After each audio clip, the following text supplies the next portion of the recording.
네, 안녕하세요. 편안하셨습니까? 네, 지난번에 뵀을 때 제가 이제 네팔로 들어가기 전이었죠. 여러분도 잘 아시다시피 저는 인도에서 추방당했죠. 3월 달에. 사실 이 말씀, 오늘 제가 전하고자 하는 말씀이 제가 추방당한 상황 속에서 주님께서 저에게 주셨던 그런 말씀입니다. 오늘 말씀 제목 한번 볼까요? 뭔지? 죄송합니다.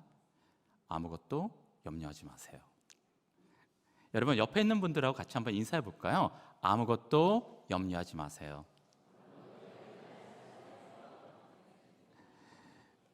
아무것도 염려하지 마세요. 설교 끝났습니다. 여러분, 우리의 가장 큰 문제는요, 몰라서 문제는 아닙니다. 지난번에도 제가 말씀드렸던 거랑 똑같은 내용인데요. 우리의 가장 큰 문제는 우리가 몰라서가 문제가 아니라 우리가 들은 것을 삶 속으로 적용하지 못하는 데 문제가 있습니다. 우리는 아는 줄로 착각할 때가 참 많습니다. 그 중에 하나가 오늘 말씀인 것 같습니다. 여러분, 지금 이 자리에 나오셨을 때 여러분 지금 예배드릴 준비가 되셨나요? 정말인가요? 저는 가끔 가다가요, 특히 어쩔 땐 설교할 때도요, 오늘은 죽 썼어, 안 되겠어. 왜? 아내랑 좀 싸웠거나 아니면 집사람이랑 좀 문제가 생기거나, 아내가 집사람이죠. 한국말이 자꾸 헷갈리네요. 딸아이하고 문제가 생기거나, 아니면 주변에 문제가 생기거나, 아니면 내가 나를 봐도 너무 뭐라 그럴까, 실망스럽거나, 저의 감정적인, 여러분 제가 누누이 강조하지만 저는 굉장히 부족함이 많은 사람입니다. 이 자리의 선거는요, 제가 여러분보다 뛰어나서 쓴 것이 아니라 하나님의 은혜로 저에게 맡겨진 사역을 하는 것뿐입니다. 제가 설교할 때도요, 저는 저에게도 해요. 오늘 이 말씀 아무것도 염려하지 마세요. 다시 한번 저에게도 되새기는 말씀이거든요. 여러분, 근데 문제는 뭐냐면 사탄은 자꾸 우리 마음을 흔들어요. 야, 너 오늘 예배는 끝났어. 또 예배하러 오기 전에 주차 문제로 싸웠지. 뭐 아니면은 또 한바탕 하고 왔지. 마음에 지금 막 여러 가지 복잡한 생각들이 있지. 근데 여러분, 이거는 하나님이 주신 생각일까요? 아니면은 사탄이 주는 생각일까요? 다 대답이 없네요. 아직 확실하게 모르겠나요? 열방교회가 많이 약해진 것 같아요. 여러분, 가룟 유다 생각해 보세요. 가룟 유다, 예수님, 저는 지난번에도 말씀드렸지만요, 가룟 유다는요, 어떤 면에서 인간적으로 굉장히 멋있는 사람이었습니다. 베드로도 도망갔어요. 모든 제자들 다 도망갔습니다. 어떤 제자들은 옷까지 내팽개치고 벌거벗은 모습으로 도망갈 정도로, 그 정도로 정말 겁쟁이들이었어요. 그런데 가룟 유다는 뭔가 자기가 행동이 잘못됐다 생각됐을 때 어떻게 했죠? 대제사장들이 가서 따졌어요. 그리고 받은 돈을 탁 내팽개쳤어요. 얼마나 멋있습니까? 그런데 문제는 뭐죠? 죄책감을 이기지 못하고 스스로 자신의 죄의 문제를 해결했습니다. 여러분, 가룟 유다가 의인인가요? 아니죠. 우리 사도신경 할 때마다 맨날 가룟 유다 얘기 나오잖아요. 그렇죠? 가룟 유다 뭐가 문제죠? 자기가 짊어지려고 했습니다. 무슨 말인지 이해되십니까, 여러분? 자신의 약함의 문제를 자기가 짊어지려고 했습니다. 오늘날 많은 크리스찬들이 실수하는 경우들이요, 특히 율법적인 환경에서 자랐던 크리스찬들이 가장 많이 실수하는 게 뭔지 압니까? 영어로 guilty conscience라고 하거든요. 우리가 정말 죄에 대해서 죄책감을 가지는 건 맞습니다. 그런데 문제는 그것을 주님 앞에 내놓고 해결하는 게 아니라 내가 짊어지려고 가려고 합니다. 그러다 보니까 오늘 예배 드릴 때도 자꾸 예배에 집중하는 게 아니라 오늘 예배는 끝장났다, 속으로. 오늘 예배는 포기, 다음부터 잘 드리자. 왜? 내 마음 상태가 지금 안 좋아. 여러분, 신앙생활은요, 우리들의 감정을 하는 게 아닙니다. 많은 경우에 우리가 믿는다 하고요, 나의 느낌을 쫓아갈 때가 너무 많아요. 여러분 그렇지 않습니까? 오늘은 왠지 성령 충만한 것 같아. 좋았어, 오늘 예배는 성공이야. 오늘은 뭐가 좀 감동이 없네. 오늘 내 마음이 좀 뒤숭숭해. 오늘 예배는 끝이야. 누가 결정하나요? 우리의 신앙은 감정 그 이상의 것입니다. 그리고 가장 중요한 건 뭔지 아십니까?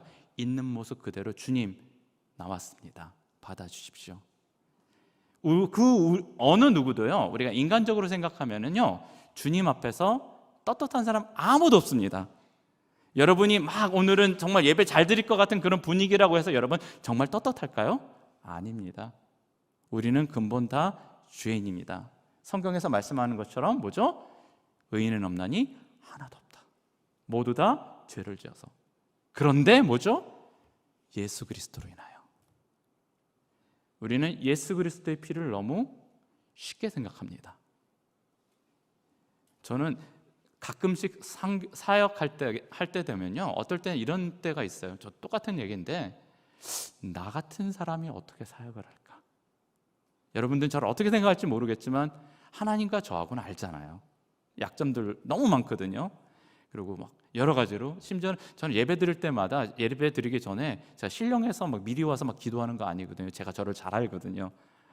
왜? 잘못하면 제 얘기하기 쉽고 하나님 말씀이 아니라 제 철학을 얘기하기 쉽거든요. 저의 지식을 나타내고 싶고. 그런데 그럼에도 불구하고 하나님은 저를 세우셨어요. 왜?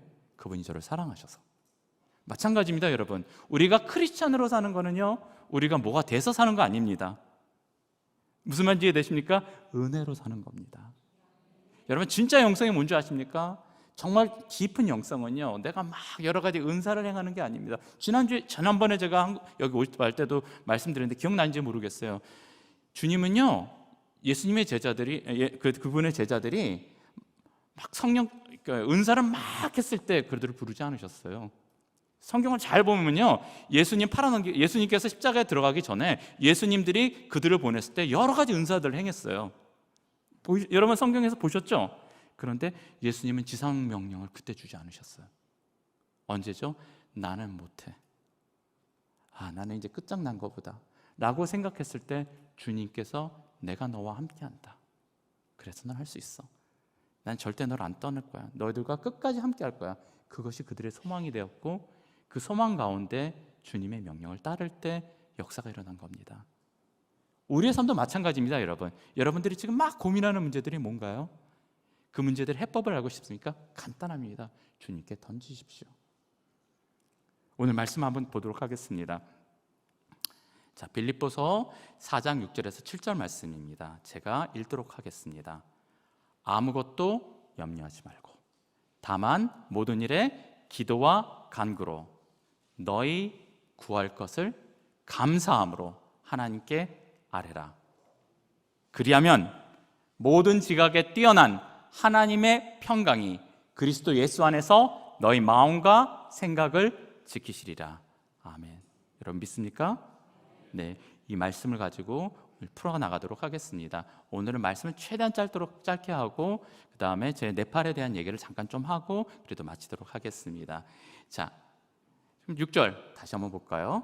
뭐라고 나왔죠? 아무것도 염려하지 말고 다만 모든 일에 기도와 간구로 너희 구할 것을 무엇으로? 감사함으로 하나님께 아뢰라. 첫 번째 뭐라고 말하죠? 아무것도 염려하지 말라. 이거는 헬라어에서요 명령형으로 나온 말입니다. 무슨 말인지 이해되십니까? 그냥 염려하지 마, 괜찮아, 위로하는 그런 말이 아니라요 명령형입니다. 이게 다시 말하면 뭐죠? 염려하지 말라는 하나님의 명령입니다. 여러분 우리는 아까도 말씀드렸죠. 자꾸 난 느낌이 좀 쎄해, 정말 안 되겠어, 난 자꾸 염려되는데 우리가 자꾸 느낌에 빠져들 때 절대로 답이 안 나옵니다. 여러분 신앙생활은 뭔지 아닙니까? 액션입니다. 주님께서 염려하지 말라 그러면 바보같이 알겠습니다, 염려 안 하겠습니다. 위선 아니에요. 우리는 가끔 이게 위선이라고 아니에요. 주님께서 하지 말라고 했으니까 저의 모든 생각을 셧다운하고 오로지 따르겠습니다. 염려 안 하겠습니다. 그런데 모든 것에서 염려하지 말라는 거죠. No exception. 뭐죠? 예외가 없습니다. 자, 여러분들 아침 시간에 얘기를 했었지만 주부분들이 제일 걱정하는 것 중에 하나가 뭐죠? 오늘 저녁 반찬 뭐 해 먹을까? 아주 작은 것부터 염려가 사람을 괴롭힙니다. 조바심이 사람을 잡아먹습니다. 여러분 큰 거에서 우리가 염려하는 것들도 있는데요, 많은 경우에는 작은 것들, 그 염려가 우리의 영을 좀먹습니다. 왜 그렇죠? 심지어 이 작은 것조차도 내가 하려고 하니까, 판단을 내가 한다고 생각하니까. 그런데 여러분, 하나님과 동행하고 싶으신가요? 여러분 정말 하나님과 동행하고 싶은가요? 간단합니다. 내가 염려를 안 하고 하나님께서 걱정하게 하시는 겁니다.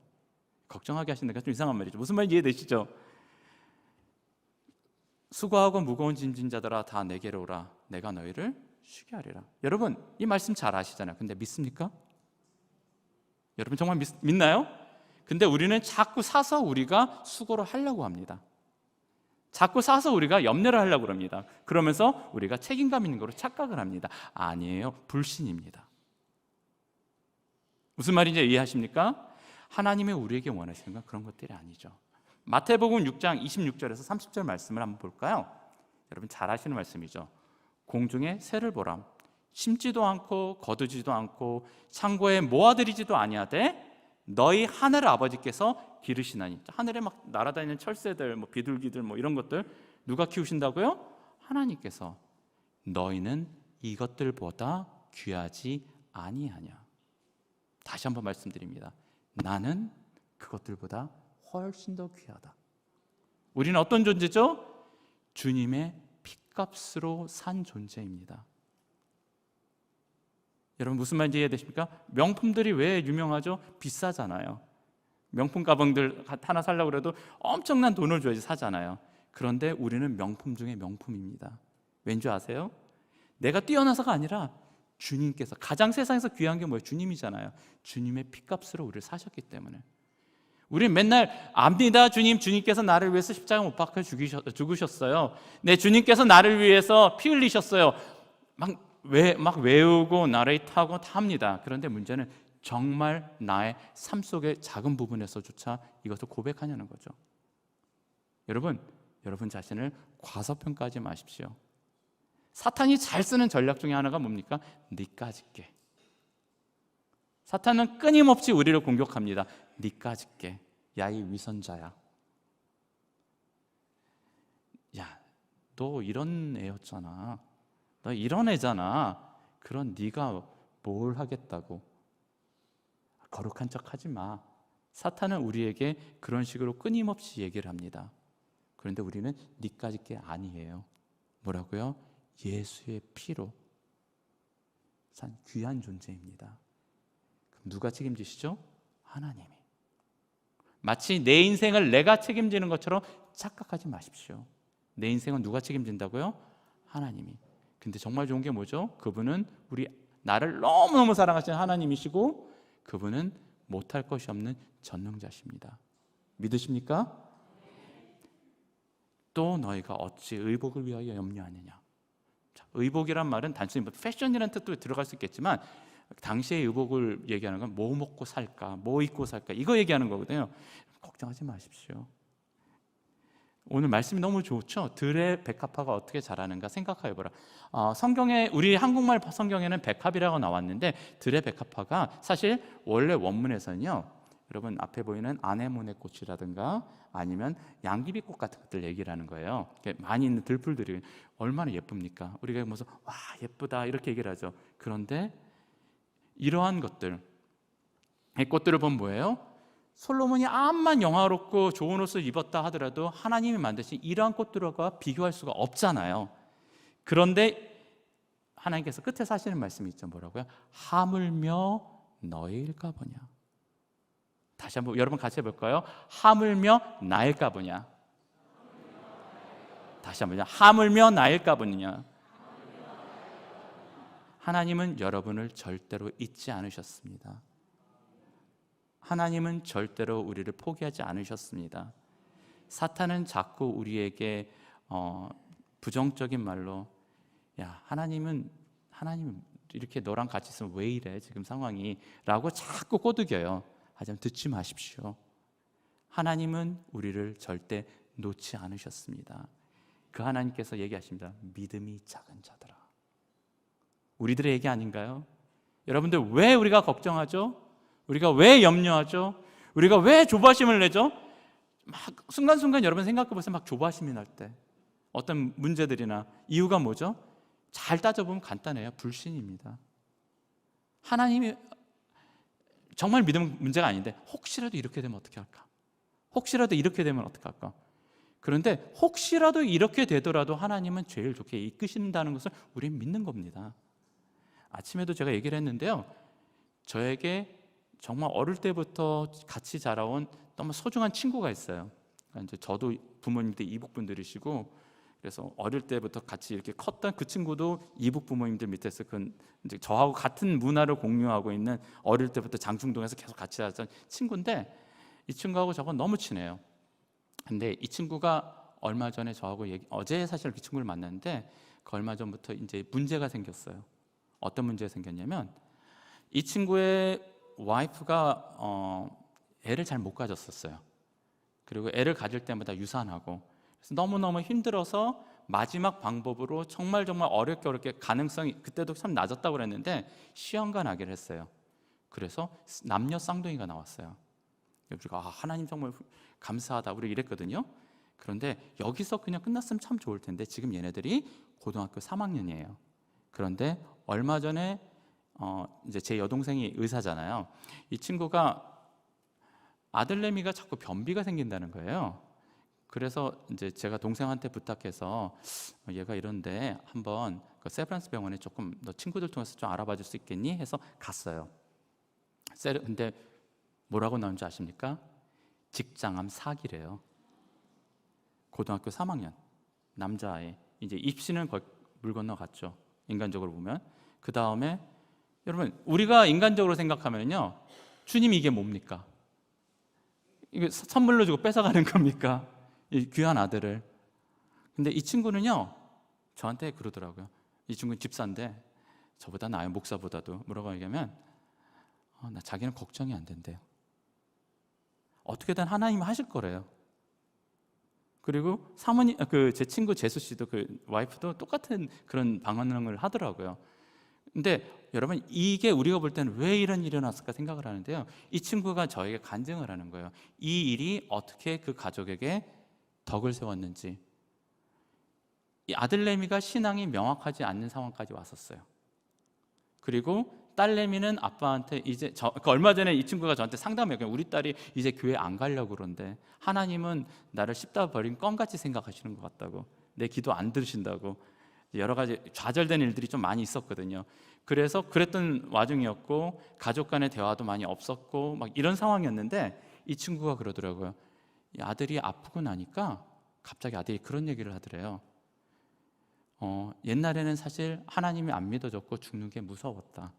그런데 아빠 이제는 보니까요, 죽는 게 안 무서워요. 하나님이 살아계시거든요. 내가 아파 보니까 하나님이 살아계신다는 걸 알겠다는 거예요. 그리고 단지 걱정되는 거는 부모님들이 걱정되는 거예요. 남겨진 사람들이 걱정이 되고. 얘가 이렇게 막 철든 소리 하는 애가 아니었대요.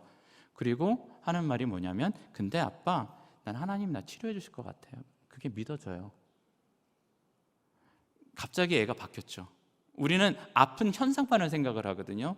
근데 이걸 통해서 아이가 변한 겁니다. 그리고 그 여자애, 그러니까 쌍둥이 여자애, 얼미리 말하면 동생인데 쌍둥이가 이렇게 좀 약한데, 그 오빠랑 그 동생이랑 관계가 좀 안 좋았대요. 거의 등질 정도로. 그런데 얘가 아프니까 갑자기 얘 마음이 약해진 거예요.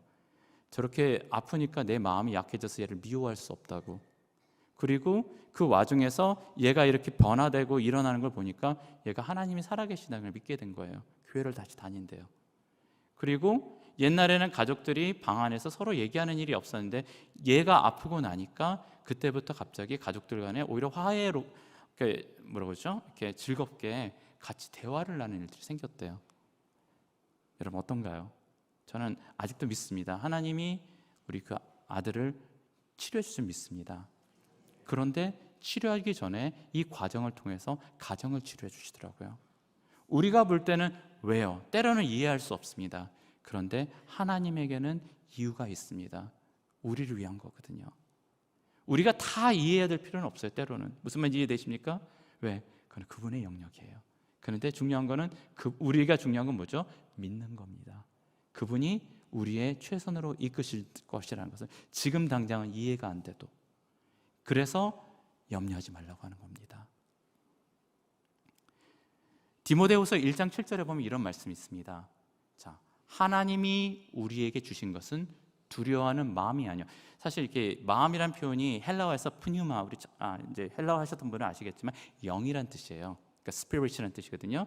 하나님이 우리에게 주시는 그 스피릿은요, 두려워하는 영이 아닙니다. 제 말이 아니라 말씀에 나왔죠. 오직 능력의 영, 사랑의 영, 절제하는 영입니다. 무슨 말이에요?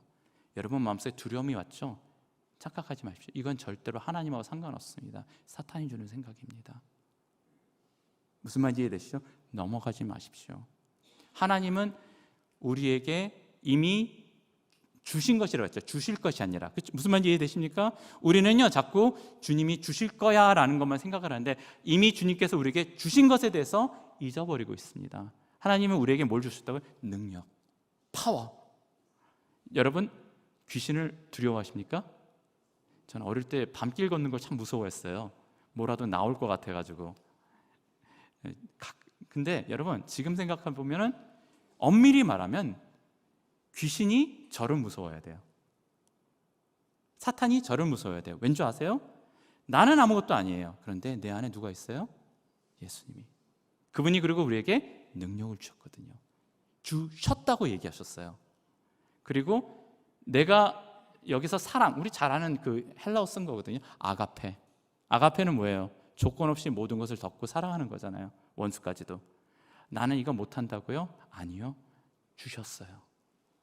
근데 문제가 뭔지 압니까? 우리는 자꾸 사랑을 필링으로만 생각합니다. 감정으로만. 내가 저 사람에 대해서 안 돼. 아직까지도 안 돼. 아니요. 사랑은 액션입니다. 무슨 말인지 이해되십니까? 자꾸 뭘 느끼려고 하니까 자, 우리 이제 이혼하자. 우리 드라마 단골 소재잖아. K 드라마. 야, 나 사랑이 식었어. 이제 우리 헤어지는 게 낫지 않겠니? 뭐가 문제죠? 사랑을 자꾸 필링으로만 생각을 하는 거거든요. 사랑은 액션입니다. 그 액션할 수 있는 힘을 누가 주셨다고요? 하나님이. 근데 문제는 우리가 그걸 안 믿고 발휘를 안 하는 겁니다. 그리고 절제하는 거, 셀프 컨트롤. 이건 뭐죠? 그러니까 집착하는 거. 오늘날 한국 지금 사회에 보니까 너무 많은 문제들. 저는 한국에 올 때마다 겁나요. 왜냐하면 너무 심하게 변하거든요. 지금의 한국은 아시는 분은 아시겠지만 저는 20여 년 한국을 떠나 있었잖아요.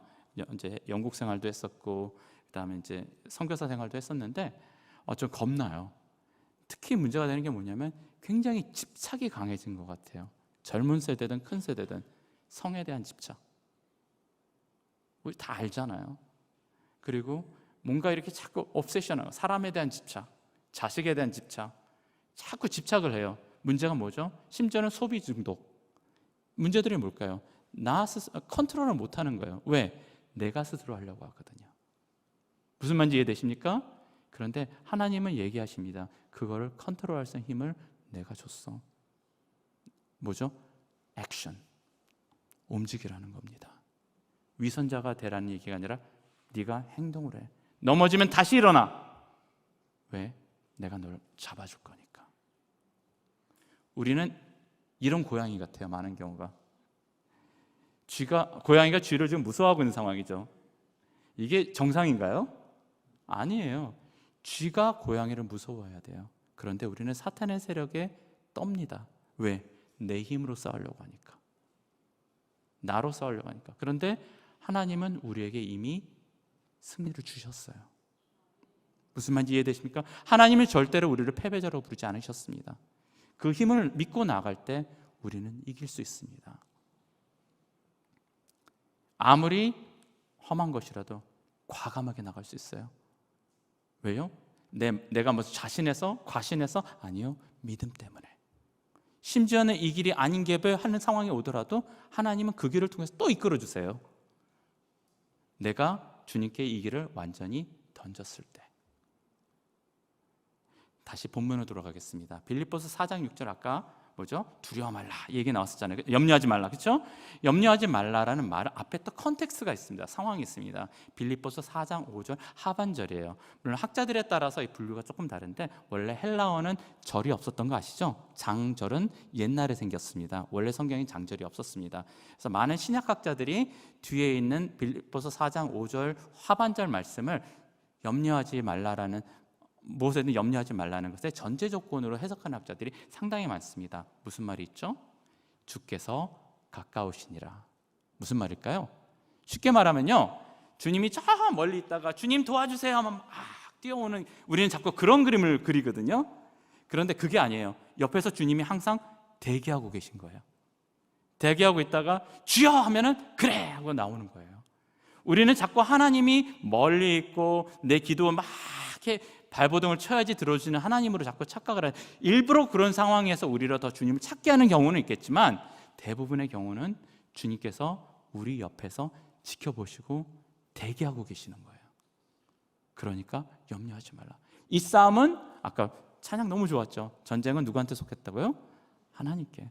이 싸움은 하나님께서 싸우시는 싸움이에요. 이미 이기고 들어간 겁니다. 여호와는 나의 목자시니 내게 부족함이 없으리라. 정말 믿으십니까? 여러분, 목자란 말이 무슨 뜻인 줄 아세요? 목자가 히브리어엔 두 가지가 있습니다. 노케드란 말이 있고 로에란 말이 있는데, 노케드란 말은 목축업자란 뜻이에요. 큰 뭐 양떼들하고 뭐 소떼하고 이런 걸 다 키우는 사람들 노케드라고 합니다. 그런데 여기서 쓴 표현은 로에라는 표현이에요. 로에가 뭔지 아십니까? 우리식으로 말하면 목동. 뭐예요? 항상 양들하고 같이 있고 항상 양들과 같이 자고 양들을 돌보고 위험한 게 나오면은 막대기 가지고 덤비고 싸우고 지켜주고 하는 게 목자예요. 이 말은 히브리어의 보다라는 말에서 왔거든요. 늘 우리를 지켜보시고 계시는 분이란 뜻입니다. 다시 한번 이거 플러스 얘기할까요? 여호와께서는 늘 나를 보시고 돌보시고 지켜보시고 살펴보시고 지켜주시는 분이니까 내가 걱정할 것이 아무것도 없다. 여러분 믿으십니까? 그럼 다시 6절로 가볼까요? 아무것도 염려하지 말고, 그럼 어떻게 하라고 그랬죠? 염려하지 말면 그럼 우리가 해야 될 게 무엇일까요? 다만 모든 일에 기도와 간구로 너희 구할 것을 감사함으로 하나님께 아뢰라. 뭐라고요? 다시 또 모든 일이 나왔죠. 절대 어떤 것도 작은 일이 없습니다, 여러분. 너무 작아서 내가 주님께 아뢰 수 없는 일은 없습니다. 무슨 말인지 이해되십니까? 모든 일에 뭐라고요? 기도와 간구로. 이거는 반복적인 표현으로 쓰인 표현으로 볼 수도 있지만 강조하기 위해서 기도라는 표현에는 주님께 나아감의 표현이 강합니다. 간구라는 건 주님께 아뢰는 표현이 강합니다. 무슨 말이에요? 무슨 일이 있든지 여러분들이 움켜잡고 여러분들이 풀어나가려고 해결하지 마십시오. 우리들의 머리와 지혜는 한계가 있습니다. 주님이 원하신 건 뭐라고요? 주님께 나오고 모든 일에, 그리고 주님께 아뢰는 겁니다. 그리고 뭐라고요? 마지막이 멋있죠? 구할 것을 감사함으로. 감사는 보통 상황 종료하고 하는 거잖아요. 그렇죠? 그런데 뭐예요? 미리 감사하는 겁니다. 이유가 뭐죠? 주님이 하신 것을 믿습니다. 여러분 정말 감사하는 삶 사십니까? 범사에 감사하라. 범사 무슨 말? 모든 것에 감사하라. 무슨 뜻이에요? 어떠한 일이 있든지 간에 나는 이 안에 주님의 섭리를 믿습니다. 나를 향한 선하신 주님의 섭리를 믿습니다. 감사합니다. 그래서 염려할 수 없는 겁니다. 주님이 우리에게 원하시는 겁니다. 히브리서 11장 1절 우리 잘 아시잖아요. 믿음 잘 아시죠? 뭐죠? 믿음은 바라는 것들의 실상이요 보이지 않는 것들의 증거니. 조금 말이 어렵죠? 쉽게 표현하면은 헬라어를 그대로 그냥 직역해서 풀면 이거예요. 믿음이라는 것은 우리가 바라는 것이 주님 안에서 이루어질 것이라는 것을 확신하는 겁니다. 무슨 말인지 되겠습니까? 단순히 주여 주여 이루어 주시옵소서 그 다음에 돌아가서 걱정하는 게 아니라, 많은 경우 우리 그러잖아요. 주여 들어주십시오. 그리고 돌아간 다음에 다시 우리는 또 절망합니다. 왜? 안 믿으니까. 그런데 믿음은 뭐라고요? 우리가 바라고 주님께 들고 나왔던 것이 이루어질 거라고 확신하는 거예요. confidence, 자신감을 가지고. 또 하나는 뭐예요? 내가 지금 아무리 봐도 안 보여요. 잡히지도 않아요. 이건 상식적으로 이해가 안 돼요. 될 수가 없어요. 이거는 도대체 해결될 방법이 없어요. 그런데 그것들을 주님께서 확실하게 이루어 주실 거라는 것을 약속으로 믿는 것, 그것이 믿음입니다. 여러분 믿으십니까? 그럼 우리 삶이 변할 겁니다. 그리고 7절 말씀이 나오죠. 그러면 우리가 이렇게 주님께 기도하고 간구하고 감사함으로 나아갔을 때 우리 모든 것에 대해서 어떤 일이 일어날까요? 그리하면 모든 지각에 뛰어난 하나님의 평강이 그리스도 예수 안에서 너희 마음과 생각을 지키시리라. 모든 지각에 뛰어난 하나님의 평강, 무슨 뜻일까요? 모든 지각이 뛰어나다. 이 말은요, 지각이란 말은 영어 understanding 있죠. 우리가 이해하는 것, 우리가 이해할 수 있는 것을 초월하는 것, 그러니까 우리의 이해를 뛰어넘는 것, 우리의 상식을 뛰어넘는 것, 이건 도대체 올 수 없는 평안이야. 그러한 평안이 우리에게 온다는 겁니다. 믿습니까? 여러분, 예수님의 다른 별칭 중에 하나가 여러분 혹시 아시는지 모르겠는데 프린스 오브 피스 뭐죠? 평강의 왕. 여러분 정말 믿으십니까? 평안을 내가 너에게 주노라. 예수님께서 내가 너한테 평안을 줄 거야 라고 얘기하지 않았어요. 지금 다 준다고. 근데 중요한 건 뭐죠? 이 평안을 내가 받느냐, 액션이 다 필요하죠. 아니면 그냥 평강 앞에서 그래도 설마 넘어가느냐, 여기에 문제가 있는 겁니다. 그리고 이 평강이 어떤 해답을 주냐? 그리스도 예수 안에서, 우리를 구속해 준 예수 그리스도 안에서. 우리는 정말 이게 소망이에요. 그리스도 예수. 너희 마음과 생각을 지키시리라. 우리 마음속에 걱정, 우리는 여러분 내가 생각하는 문제의 해답이 아닐 때가 많습니다. 나는 이것이 되면은 문제가 해결될 거라고 생각하지만 실질적으로 큰 그림에서 그게 해답이 아닐 때가 있습니다. 가장 큰 해답은 뭔지 아십니까? 주님께서 내 안에 평강을 주시는 겁니다. 내 마음을 지켜주시는 겁니다. 내 마음이 염려와 두려움과 조바심에 빠지지 않는 것입니다. 무엇을 통해서? 주님의 평안을 통해서. 크리스찬이 안 믿는 사람과 달라야 될 게 뭔지 아십니까? 평안입니다. 여러분, 사람들이 여러분들을 보고 평안을 느낍니까? 그러니까 제가 아는 분이 목사님이세요. 그분이 이제 대학 다니실 때 제가 간증을 들었는데 엄청 줄담배를 피우셨고, 그다음에 하나님을 안 믿은 분이셨어요. 전혀 하나님하고 멀리 있는 분이셨어요.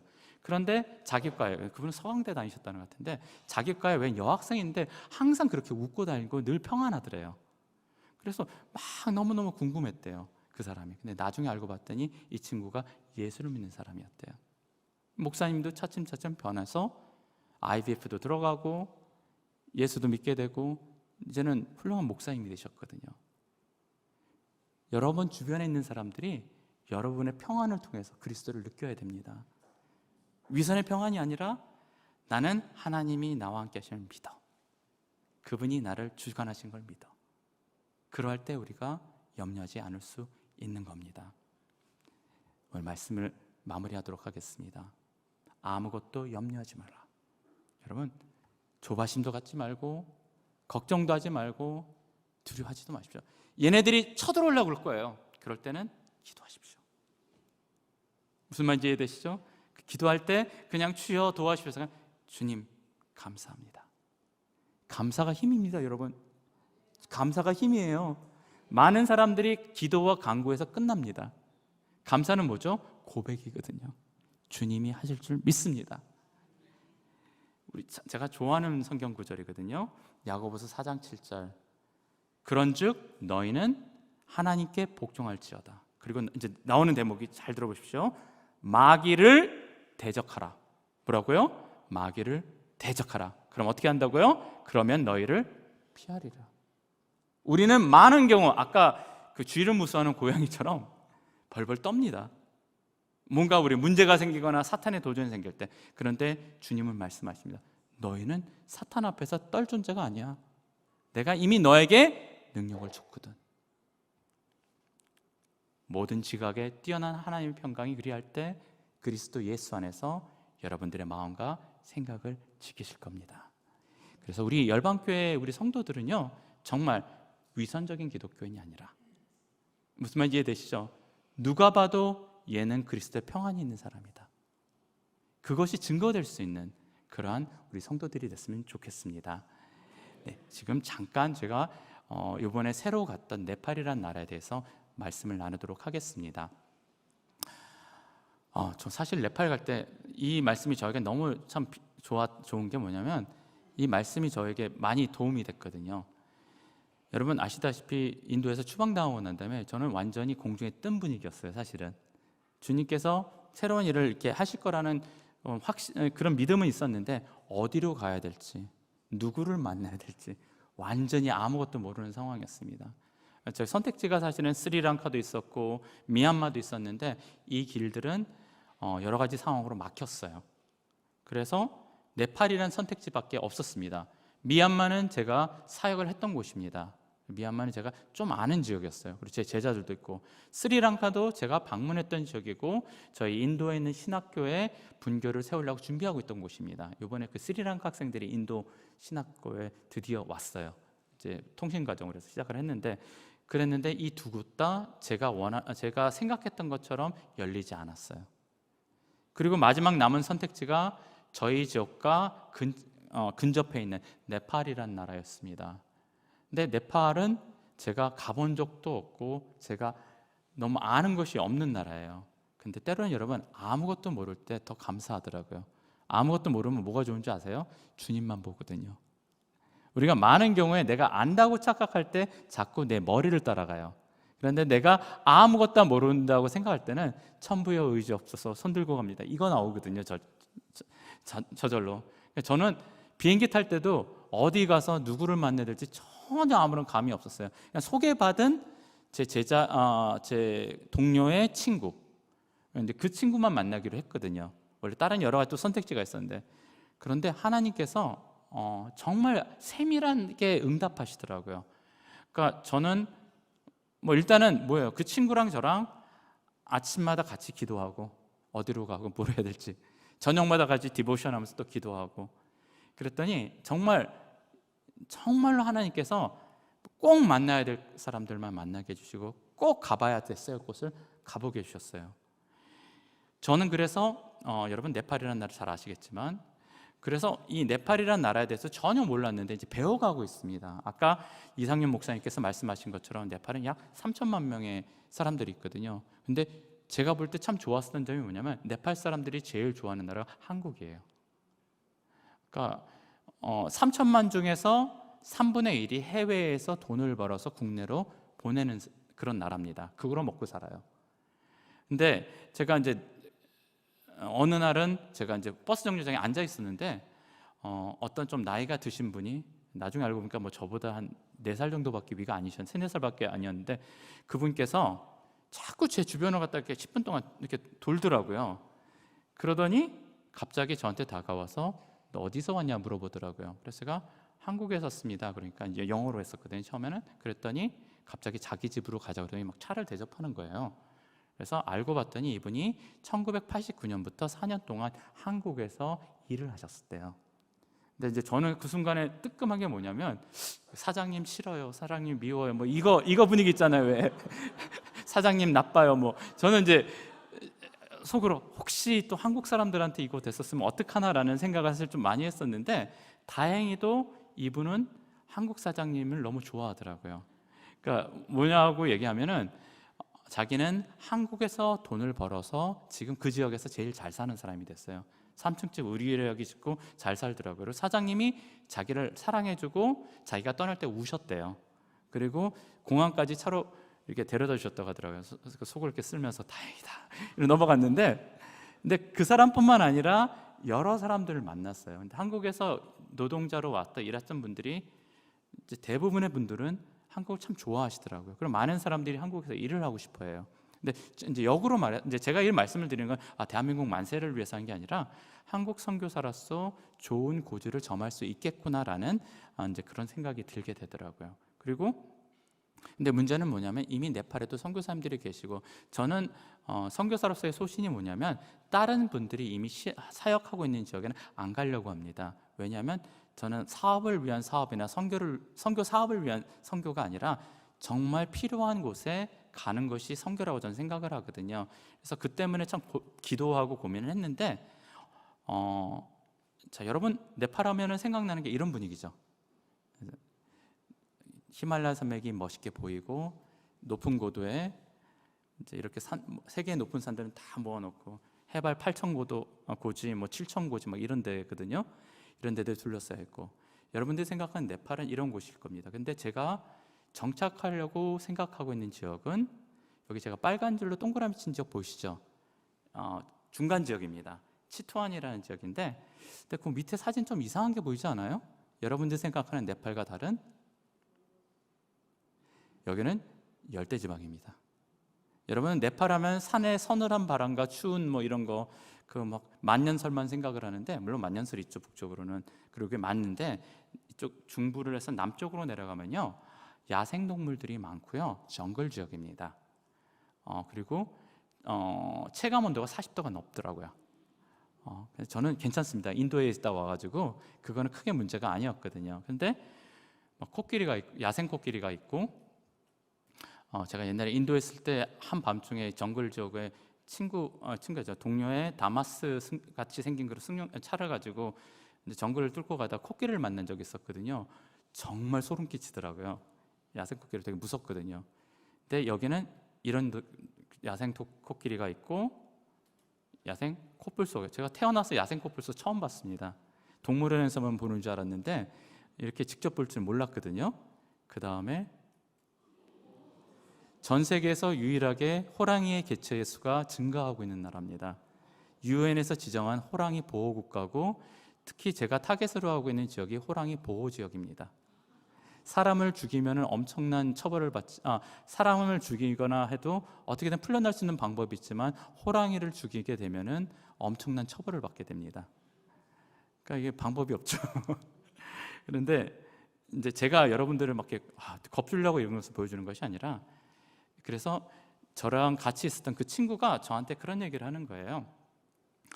내가 사역에 대해서 고민을 하니까 내가 지금 사실 좀 도와주고 있는 지역이 있는데 한번 그쪽 지역 한번 가보면 어떨까? 어디냐? 정글 아니래요. 그래 가보자 했는데 정말 정글이더라고요. 차를 타고 가는데 이 친구가 또 겁을 주는, 실제로 내가 여기 차 타가 호랑이도 몇 번 만났어. 호랑이 쑥 지나가더라. 그 차 이제 윈도우 올리고 이제 긴장한 상태에서 이제 그런 식으로 갔었는데, 그 지역에 채팡이라는 부족이 있었습니다. 이 채팡이란 부족은 이렇게 생긴 사람들이에요. 제일 극빈한 부족 중에 하나예요. 네팔에서. 네팔이 가난한 나라인데 그 중에서도 가장 극빈한 부족 중에 하나고, 이들은 이유는 모르겠는데 정글에서 생활을 해요. 아까 그 호랑이 나오는 그 정글 있죠. 제가 여기서 하룻밤 잤는데 밤에는 밖에 못 나가게 문을 꼭 닫고 자라고 그러더라고요. 화장실도 나가지 말래요. 그래서 보트를 하나 주더라고요. 병. 그래서 혹시 소변이 마려우면 이거로 해결해라. 나가면 안 된다. 밤에 호랑이가 올 수도 있고 뭐 이제 이런 얘기를 하더라고요. 근데 문제는 뭐냐면 여기에 사람들이 삽니다. 이들은 조상 대대로 수렵 활동을 했었는데 이제는 저게 뭐죠? 국가에서 수렵을 금했기 때문에 거기 우리나라 화전민처럼 정글에 불을 지르고 중 컬티베이션이라고 하는데 불 지르고 거기서 농작물을 재배해요. 하루 먹고 하루 사는 사람들입니다. 정말 가난한 사람들이에요. 그런데 여기에 하나님은요, 전 참 성경 보면서 너무 좋은 게 뭐냐면 하나님이 이스라엘을 택한 이유에 대해서 쓰신 거 여러분 아십니까? 성경에 뭐라고 그랬죠? 작은 백성이라서. 뛰어난 위대하고 큰 백성이라서가 아니라 작은 백성이라서. 전 그 말씀 너무 좋거든요. 위대한 자를 찾으시는 하나님이 아니라 작은 자를 쓰시는 하나님. 이 백성이요, 이래봬도 기독교 복음화가 25%입니다. 복음이 들어왔어요. 그리고 제가 6개 마을 중에 이렇게 좀 교회들도 보고 했는데 한 마을은요, 전체 마을 주민수가 한 250명 되는데 전체가 다 기독교인이에요. 근데 문제가 뭔지 아십니까? 이 채팡 부족의 문맹률이 75%입니다. 그 중에 여성의 문맹률은 99%입니다. 더 문제는 뭐냐면, 자, 이 목사님이에요. 되게 좀 정크 좋죠? 근데 이 목사님도 문맹입니다. 목사님들이 교육을 못 받았습니다. 신학 교육은 둘째치고 교육을 못 받았습니다. 문제가 뭐냐? 이분들은 성경을 직접 읽어본 적이 없습니다. 어떻게 하느냐? 유튜브에서 설교 나온 거를 듣고 그거로 그냥 읊은 겁니다. 근데 문제는 이단에 너무 취약하죠. 그래서 이들을 만나고 제가 이제 느꼈던 게 이들을 교육시켜야겠다. 뭐 특히 목사님들 교육 쪽, 저는 신학교 원래 사역을 했었고, 그래서 무슨 화기가정 이런 거는 제가 볼 때 사치스럽고, 이들에게는 정말 이들에게 필요한 가장 기본적인 신학 교육과 복음에 대한 이제 기초 이런 것들을 좀 위주로, 그리고 성경을 해석하는 방법, 전 성경 신학자니까 이제 이런 것들을 갖다가 해야겠다라는 이제 그런 주님께서 이제 그런 비전들을 주셨어요. 이분들도 같이 하길 원하고, 그래서 이제 이분들을 대상으로 하는 그런 것들을 이제 생각을 하게 됐습니다. 여기 지금 뒤에 교회 보이시죠? 이건 한국에는 어느 교회에서 도와줬대요. 그런데 이것도 순수하게 한국에서 도와주는 거로 한 것이 아니라 자기들이 할 만큼 한 다음에 안 됐을 때 남은 부분들을 한국에 도움을 취한 겁니다. 여러분들 이게 무슨 말이, 이게 뭐 이렇게 대단하냐 이렇게 생각할지 모르겠는데, 제가 인도에 있을 때 너무 힘들었던 부분이 뭐냐면, 인도의 많은 교회들은, 다는 아니겠지만 많은 교회들은 어느 나라에서 뭘 도와준다 그러면 자기네들은 아무것도 안 해요. 하나서부터 열까지 다 의존합니다. 그런데 그러니까 다 그런 건 아닙니다. 근데 많은 경우가, 근데 이분들은 아까 얘기했죠. 하루 벌어서 하루 먹고 사는 사람들입니다. 그런데 자기 일들을 다 내려놓고 교회를 짓습니다. 여러분들 하실 수 있습니까? 갑자기 조용해지네요. 목사님 큰일 났어요. 어떡하죠? 열방교회. 여러분, 이게 신앙입니다. 나를 살피는 것이 아니라 먼저 그의 나라와 그의 의를 보는 거. 그래서 저는 거기서 큰 도전을 받았습니다. 또 다 젊은 사람들이에요. 젊은 사람들이. 그리고 앞에 있는 게 목사님 사택이에요. 여기는 전기가 안 들어옵니다. 네팔은 전기 사정이 좋은데 이제 이쪽은 재정 상태 때문에 전봇대를 못 들어와가지고 전기가 안 들어옵니다. 근데 목사님 집 허름한 거 보이시죠? 이렇게 이 안에 자녀들이 4명 있습니다. 며느리도 있습니다. 신혼생활 꿈도 못 꿉니다. 여러분 생각해 보세요. 이 안에서 이렇게 살거든요. 그런데 교회는 최선을 다해서 짓습니다. 저는 전에도 말씀드렸지만 전 선교지에 갔다가 제가 선교를 당하는 경우가 참 많습니다. 우선순위의 문제죠. 일단 우리 아들 학교, 대학교 좋은 데 보내고 난 다음에 열심히 신앙생활을 하게 하면 어떨까요? 우리 열방교회는 안 그렇겠지만 많은 교회, 기독교인들이 그렇게 하다가 오늘날 많은 교회 주일학교가 죽어나가고 있습니다. 일단은 제가 직장에서 숨을 좀 돌리고 난 다음에 주님을 섬기겠습니다. 그 사람은 평생 가도 못 섬깁니다. 끊이지 않거든요. 그런데 이들은 달랐어요. 우선순위가 하나님이었습니다. 그러니까 저는 더 이들을 마음이 가더라고요. 마을이 이렇게 생겼어요. 자기네들이 이런 데 살면서 교회는 최대한을 잘 짓더라고요. 그래서 이분들을 그럼 어떻게 케어하기 위해서 가장 중요한 게 저희 비자 문제였거든요. 어떻게 비자를 할까? 그래서 처음에는 제가 인도에 있을 때는 인류학 박사과정을 걸어놓고 그거로 비자를 받았었거든요.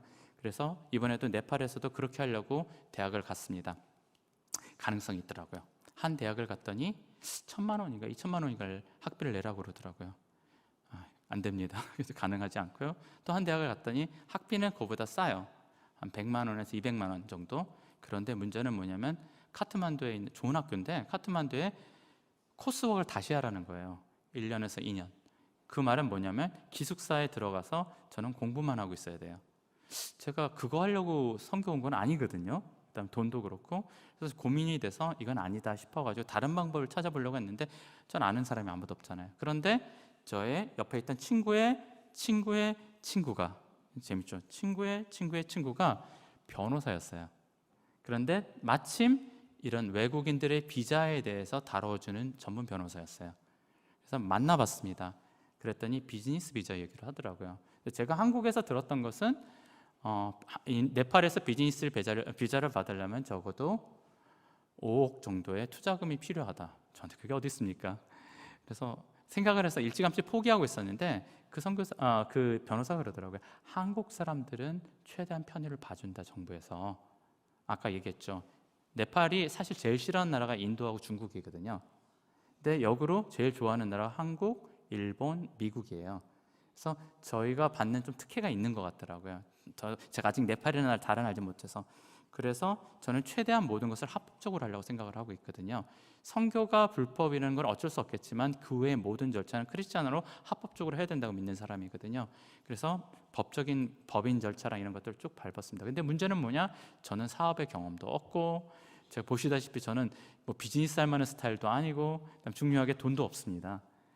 뭐 투자금이 있어야 돼, 뭘 해야 되는데 어떻게 하느냐 고민을 했습니다. 그런데 또 옆에 있는 그 친구가 이러는 거예요. 우리 동네가 국립공원 아니냐? 그 안에 코로나 때문에 지금 문을 닫는 그런 호텔, 좀 이렇게 어려워하는 호텔들이 많이 있다. 그거를 사면 어떻겠냐는 거예요. 그래서 얼마니? 했더니 얼마면 되겠니? 했더니 뭐 까짓 거 5억 6억이래요. 아, 이건 아니야. 그래서 그랬더니 이 친구가 하는 말이, 그러면 임대를 하면 어떻겠냐는 거예요. 그럼 임대는 얼마인데? 했더니 보증금 없고 매달 한 150만 원 정도. 근데 생각을 이제, 저한테 150만 원도 굉장히 큰 돈이잖아요. 그런데 생각을 해봤어요. 제가 거처할 곳과 그 다음에 교회든지 어떤 그런 센터가 있으려고 그러면 적어도 그 정도 이상의 돈은 들겠더라고요. 그래서 일단 가서 보자고 했습니다. 그리고 가서 봤어요. 그리고 저희는 이제 로뎀 프로젝트라고 했어요. 로뎀 리조트, 우리 이런 식으로 얘기를 해가지고. 근데 갔더니 방이 이렇게 돼 있더라고요. 에어컨이 있어요. 인도에 있을 때 저는 에어컨 없었거든요. 왜냐하면 인도는 저희가 있는 지역은 전기 사정이 좋지 않기 때문에 에어컨이 있어도 소용이 없는 지역이었고요. 이제 한번 정전이 나면은 뭐 2주 3주 동안 정전이었어요. 거기는. 그러니까 선풍기도 잘 안 돌아가고 그러던 지역이었는데 에어컨을 보니까 갑자기 마음이 막 흔들리더라고요. 그리고 막 와이파이도 막 이렇게 빠르고, 그래서 주님, 선교사가 이렇게 호강스럽게 살아도 되나요? 막 이제 이런 생각도 막 순간적으로 막 들고. 그리고 방이 12칸이에요. 그리고 이렇게 식당이 또 따로 건물이, 식당 건물이 있더라고요. 이 모든 것이 다 해서 150만 원이었는데 매달. 근데 저는 여기서 이게 보이더라고요. 여러분, 뭐 혹시 여기서 보이는 거 있지 않습니까? 강대상이 있어요. 그러니까 저는 다른 사람들은 뭘 받는지 모르겠지만 저는 여기서 교회가 보이더라고요. 교회를 할 수 있고, 아까 말씀드렸잖아요. 훈련을 시키려면 공간이 필요하잖아요. 근데 위치가 정글로 들어간 입구예요. 국립공원. 그러니까 위치도 나쁘지 않고, 그런 와중에 여기 이제 라운지고, 여러분들은 이 풀장을 보면서 무엇을 느끼시나요? 여기 둥둥 떠다니는 여러분들의 모습이 보이시나요? 저는 이거를 보는 순간 떠오르는 게 뭐냐면 세례. 그쪽 지역은 침례 문화입니다. 침례교든 다른 어떤 세례할 수 있는 곳이 있잖아요. 그래서 마음이 막 여기 오고, 그 다음에 태양열 전지가 있고, 그 다음에 발전기도 있고, 여러 가지 상황들이 있고, 그래서 오케이, 이것이 하나님의. 그러니까 저는 전혀 네팔에 들어가기 전에 말씀드렸던 것처럼 비행기 안에서도 무슨 일이 일어날지 아무것도 몰랐는데 결국은 이런 일을 통해서 이곳을 가게 됐어요.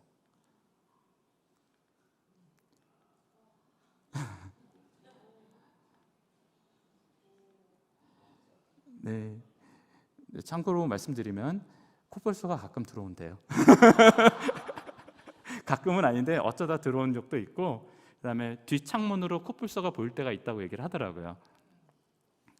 그러니까 뒤로는 정글이거든요. 정글 들어가 있으니까. 근데 어쨌든 그래서 이것을 저희가 하기로 하고 호텔 주인과 구두 합의를 맺었습니다. 지금 오늘 저의 동역자가 지금 가격 흥정하고 있습니다.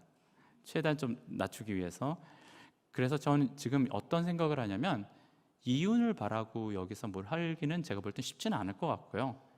사실 현상 유지만 되더라도 뭐 기독교인 직원들과 매일 아침 같이 예배드리고, 술 담배 다 빼고, 그 다음에 주일날 여기서 또 예배드리고, 이제 같이 그 안에서 사람들 모여서 예배드리고, 훈련 같은 거 시키고, 손님들 오면 손님 받고, 이제 이런 식의 생각을 하고 있는데, 뭐 현상 유지가 돼도 상관이 없고, 약간의 적자가 생긴다 하더라도 어차피 저희가 선교 센터를 한다고 하고 뭘 하더라도 내야 되는 비용들이 있으니까 이제 그런 정도로 생각을 하고요.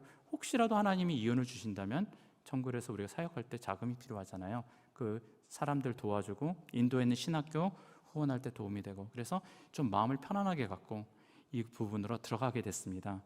여러분들 물론 오셔서 뭐 나중에 단기 선교 오셔서 지낼 곳이 있으니까 그런 것들은 걱정 안 하셔도 되고요. 근데 그런 것보다도 기도를 해주십시오. 그러니까 이게 잘못하면요, 그러니까 선교사가 비즈니스 비자를 받게 되면 잘못하면 사업 중심이 돼버리기 쉽거든요. 그러니까 기도해 주십시오. 이게 하나님 중심으로 정말 사업을 위한 것이 될 수 있도록. 그래서 법인체 등록을 할 때 저는 이거를 그러니까 소셜 엔터프레너십이라고 영어로 얘기를 하는데 사회적 기업으로 저는 해놨습니다. 그러니까 개인의 이윤을 받는 것이 아니라 재단을 만들어서 그 재단을 통해서 돕는 기관으로. 그러니까 이제 비즈니스 비자를 받는 조건으로도 괜찮지만 또 다르게 할 수 있는 일들이 있지 않을까 저는 기대를 하고 있습니다. 여러분 같이 기도해 주시고요. 이 시간 저를 위해서 좀 기도해 주셨으면 좋겠습니다. 기도할 때 첫 번째는 먼저 인도에 있는 신학교. 여러분 제가 추방당했어요. 그러면 상식적으로 보면 인도의 신학교 어려워져야 되잖아요. 좀 어떻게 된 줄 압니까? 학생들이 더 늘어났어요. 그러니까 아까 말씀드렸죠. 나는 자꾸 내 상식 속에 나를 가둬들이려고 하거든요. 하나님은 달라요. 오히려 하나님은 저를 추방당하게 함으로써 사역을 넓히셨어요. 나머지 것들은 재정 뭐 이런 거 하나님 손에 있는 거죠. 그러니까 하나님 건데. 그러니까 우리가 주님이 하시는 게 재밌더라고요. 그래서 오히려 과정도 더 늘어났고 인도에 있는 신학교가 계속해서 정말 주님 안에서 잘 크고 또 기본적으로는 자립할 수 있는 구조까지 갈 수 있도록 기도해 주시고요. 그다음에 지금 말씀드렸던 이 프로젝트도 정말 이게 잘 진행돼서 인도에 있는 현지 지도자들을 제대로 잘 양육해서 키울 수 있도록 같이 기도해 주셨으면 좋겠습니다. 이 시간 같이 기도드리도록 하겠습니다.